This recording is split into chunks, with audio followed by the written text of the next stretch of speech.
Over the past 4 decades, China has transformed from a relatively closed agrarian economy into one of the most powerful economic engines in the world. Its factories churn out goods for the globe. Its cities rise skyward. Its investment in technology, infrastructure, and global supply reshapes the rules of trade and power. But as China rises, there is a question increasing asked by economists, policymakers, and the public. When, if ever, will China economically surpass Europe, and what would that mean? In this video, we will explore China's rise, its past growth, current strength, and challenges. What surpass might mean in concrete terms and possibility timelines. Let's dive in. Historical growth. Since the reforms started in the 1970s under Deng Xiaoping, China has maintained stellar growth rates, often in double digits in real GDP for many years. Growth was driven by cheap labor, massive infrastructure, and export-oriented manufacturing. Large rural to urban migration added labor force productivity gains came from scale, industrialization, and integration in the global supply chain. Recent shifts in strategy means China is no longer just the factory of the world.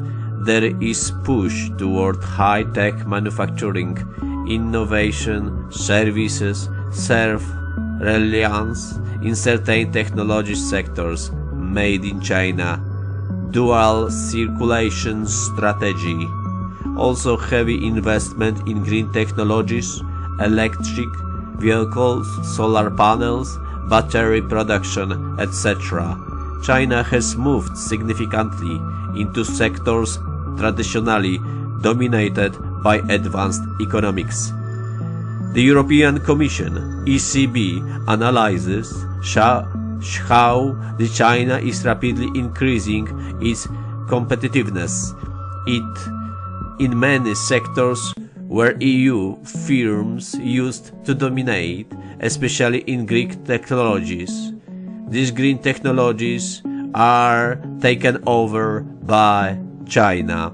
There are concerns in Europe about overcapacity in China, leading to flooding European markets with cheaper goods, putting competitive pressure on certain industries. Challenges China face. Slowing growth. China's economy is growing more slowly than in its boom years. The law of large numbers, declining marginal returns on infrastructure, population aging, etc., structural weaknesses, property sector debt and risk, regional disparities, urban and rural. Low productivity in some sectors depends on exports, environmental constraints, global political headwinds, trade tensions, supply chains, decoupling, pressure for technological self-reliance in Western economics. This creates risk. Before we estimate the timing, we have to clarify what surpass Europe means. Economics isn't one dimension, and Europe isn't single economy. Europe could mean the European Union, EU, a bloc, all EU countries aggregated, the Eurozone countries using the euro, or some subset of large European economies like Germany, France, and Poland. Also, do we measure by nominal GDP in current dollars, GDP at purchasing power parity, PPP, GDP per capita, manufacturing output, technological capacity, trade surplus, or something else. Surpassing could mean China's total GDP, nominal or PPP, exceeds that of Europe, or it could mean per capita average or dominance in certain high-tech sectors. Each measures give a very different picture. Let's look at what data tell us as of 2025-ish. GDP by PPP. China is already larger than the most of European countries individually by PPP in many datasets.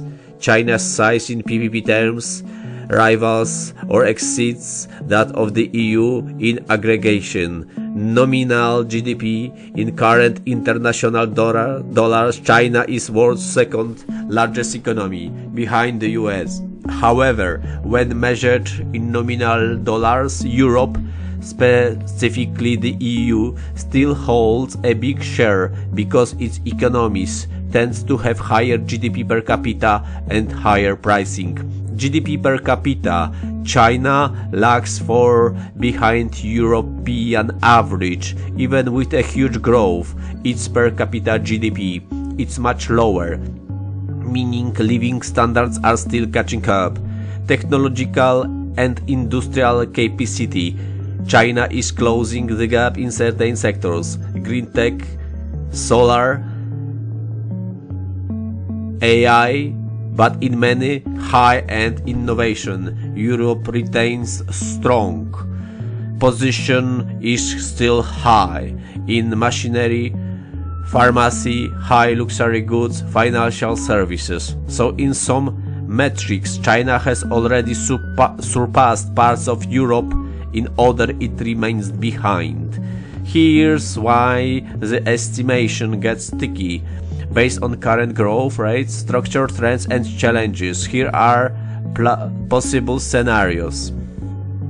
If China can maintain growth rates of say 5-6% real GDP growth over the next 10-20 years, while Europe grows more modestly 2-3%, the total GDP nominal of China could exceed that of the Europe in perhaps of 2030s.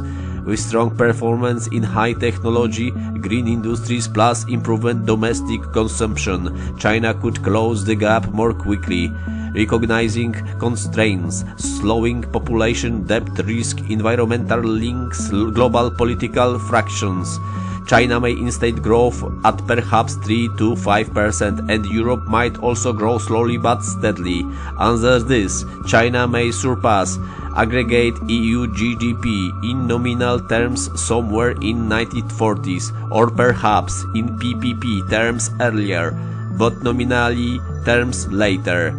In structural problems intensify, say demographic decline, property sector crisis, debt, inefficient investment, environmental distress, or severe global tension, then growth could slow substantially. Then surpassing might be pushing into the late 40s or 50s, or might never fully happen in certain measures, especially per capita. According to analysis, China's competitiveness in advanced manufacturing and green tech is increasingly rapid. But some articles warn that China may have reached or it's approaching peak China. That's period of rapid growth has stopped, or at least the rate of increase is slowing. If that is true, the earlier promising scenario becomes less likely. So when people ask when China surpasses Europe economically, depends on what factors. What would it mean if China surpassed Europe in total GDP or in many high-tech sectors?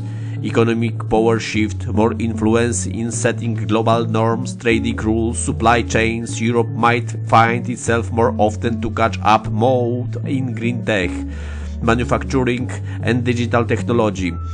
Geopolitically, consequences possibly shifts in alliance, more assertiveness from China in foreign policy, trade diplomacy, infrastructure investment abroad, Belt and Road Initiative, challenges for Europe, pressure on industrial form lower-cost competitors need to invest more in R&D, workforce skills, green transition, possible necessity for consolidation of economic integration in Europe to keep on. Global effects. If China becomes the larger or equal economic power, global governance, climate action, supply chains, financial institutions might adjust around the reality.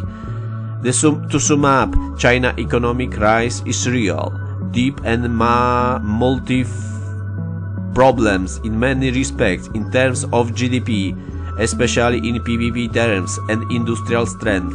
China has already overtaken parts of Europe or is very close, but in nominal terms, average living standards, innovation in certain sectors, and at the sub-nation level, Europe retains advantages.